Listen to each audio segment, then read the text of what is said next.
With the release of the new Fuel EXe, Trek now has two e-mountain bikes in their lineup. But what's the difference between these two bikes, and which bike is right for you? Well, I'm excited to bring you guys today's video. We're going to dive into each one of these bikes, the components, the specs, what really sets them apart. And stay tuned to the end of this video where I'm going to cover the one determining factor on which one of these bikes you might want to choose. The Rail is Trek's heavy-hitting, full-power electric mountain bike. With a Bosch motor delivering 85 Nm of torque, it's going to assist you up to 20 miles per hour. With all that power, you can really pack like a week's worth of riding into a single day. And this bike also has 150 mils of rear travel and a 160 fork. So it's really going to allow you to not only smash down those enduro-style trails, but also climb right back up them. And if you're the type of guy that's looking to do those like EMTB mountain bike climb challenges, this is really a good bike for you. The Trek Fuel EXe, on the other hand, is one of the lightest e-bikes on the market that gives you like a more natural feel of a regular mountain bike. It's powered by the new TQ HRP50 motor. Now TQ is a little bit newer into the mountain bike game, but this company has been around a while, and this motor, like I said, it's like a brand new motor, brand new style, really compact, and it really gives this bike a lot more of a regular mountain bike feel. Now the Fuel EXe has 140 mils of rear travel and 150 up front, which is plenty enough to handle the gnarliest of trails, while still offering some awesome efficiency for those climbs back up. But in order to find out which one of these bikes is right for you and the type of riding you do, we need to dive just a little bit deeper into the frames, suspension, the motors, and some of the other components that really make these bikes different from each other. The Fuel EXe comes with just one frame. Everything from the 9.5 up to the 9.9 has the same carbon frame with the same geometry and the same built-in display, which I really like about the Fuel EXe, and something that is slightly different on the Rail. The Rail offers both carbon and alloy models, but pay close attention when you're looking at the Rail, because the lower end rails do not have the same geometry and the same display features as the higher end Rail 9s. Now the biggest difference between these two bikes and ultimately how they ride on the trail is the motors and the batteries and the associated weights that come with those motors and batteries. The Fuel EXe uses a completely new motor called the HRP50 from TQ. Like I said, this is a brand that is relatively new to e-mountain bike motors. This motor offers peak output figures of 300 watts, 50 Newton meters of torque, which is a lot less than 85 Newton meters of torque on the Trek Rail. However, it's still a lot more than some of the other light e-bikes in the Trek Fuel EXe category. The TQ HRP50 motor is designed to turn slower than other e-bike motors. There's also no belts and gears, so it's supposed to be a lot quieter out on the trail and give you a lot more of a normal mountain bike feel. And I can tell you myself from riding this bike, it definitely was a lot quieter on the trail, and I love the way this thing performed. However, the Rail ups the ante with a more powerful Bosch Performance Line CX motor. This motor offers 85 Newton meters of torque. And you're definitely not gonna get the same amount of torque, that same amount of uphill ability to just like smash up those hills on the Fuel EXe as you're gonna get on the Rail with that Bosch motor and the 85 Newton meters of torque. This Bosch motor has 5 different power modes and assists up to 20 miles per hour, which should get you up just about any trail you wanna climb. However, this motor weighs 2 pounds more than the TQ motor, so keep that in mind. The Trek Rail also has a larger and heavier battery. It is 750 watt hours, but it weighs in at around 10 pounds. It's Bosch's largest capacity battery, has fast charging, reaching up to 50% in just over 2 hours. Trek says you can get a range of about 3 hours on this thing, and 5 hours or 50 miles, obviously, if you're riding a little bit smoother, less technical trails. In contrast, the Fuel EXe is definitely lighter. You know, it's got that internal battery of about 360 watt hour capacity, so about half that of the Trek Rails.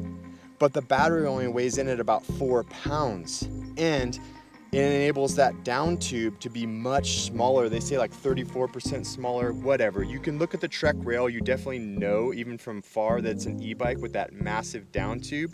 On the Fuel EXe, it's really got a normal mountain bike look to it. You can also add an additional 160 watt bottle cage range extender. So that thing just kind of slides right there in the bottle cage and it connects to the top of that down tube. All that being said, this bike's gonna give you about 2 to 5 hours of riding, 40% more if you throw on that battery extender.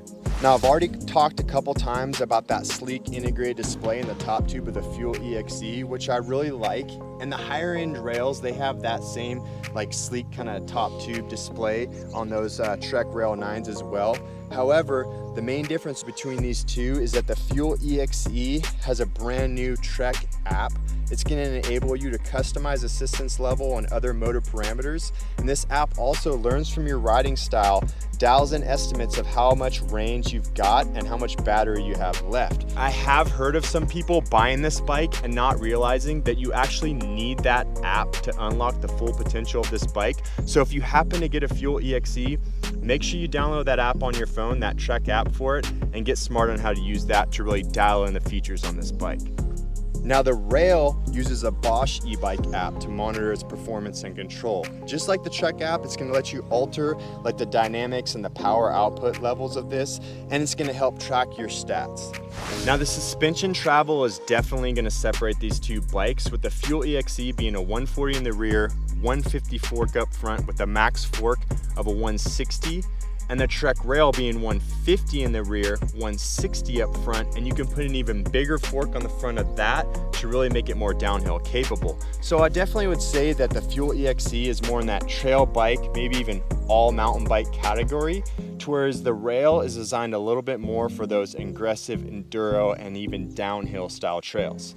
However, don't think for a moment that that 140 rear travel and that 150 fork is gonna hold you back, because I was smashing this thing down a jump trail, sent the jump all the way to flat, and still didn't bottom out the rear suspension, still felt capable on the fork, and I really didn't feel like the suspension was holding me back. And that's in comparison to my Slash that I usually ride, which has a 160 rear travel and a 170 fork. Now let's talk a bit about geometry. The Fuel EXe has definitely got that modern, up-to-date geometry with a 65-degree head tube angle, which keeps things slack and capable up front. And it's got those reach numbers ranging from like 427 millimeters in the smallest size, all the way up to a 507 in a size XL like this. The rail, on the other hand, is a much longer, slacker bike. Like I said, designed a little bit more for those enduro bros. It has reach numbers topping out at 521 millimeters for the largest size, but other geometry figures are pretty similar between these two bikes, and you're still gonna get a capable, kind of similar feeling bike smashing down the trail or climbing back up.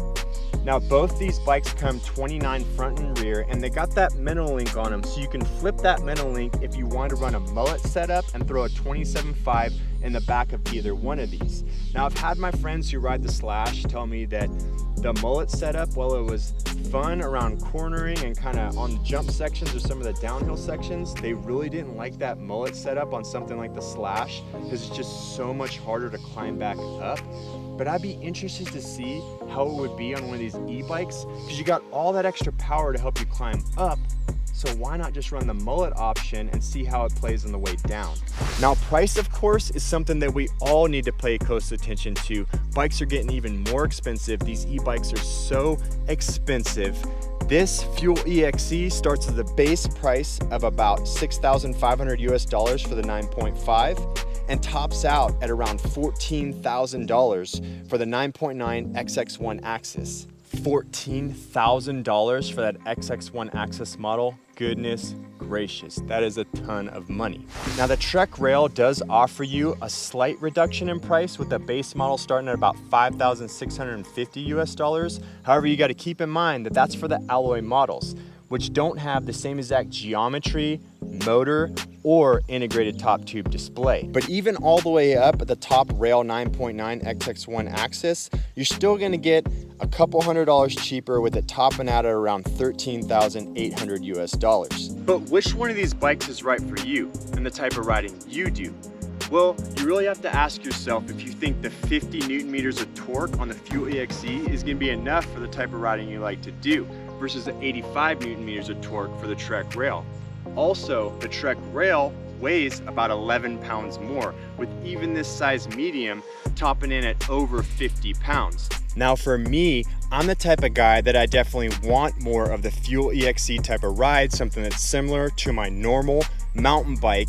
And on the way downhill, I really felt that this bike didn't hold me back, gave me that fun, playful ride, unlike the Trek Rail, where that 50 pounds I felt like just held me back a little bit. So the final determining factor on which one of these bikes you should get really comes down to the number 50. 50 Newton meters of torque on the Fuel EXe. Is that going to be enough? 50 pounds for the Trek Rail. Is that too much? What type of riding are you looking for? Are you like me? You want to be able to whip and jump this bike all the way down the trail? Get the Fuel EXe. Are you just trying to smash up the mountain as fast as possible? Get the Trek Rail.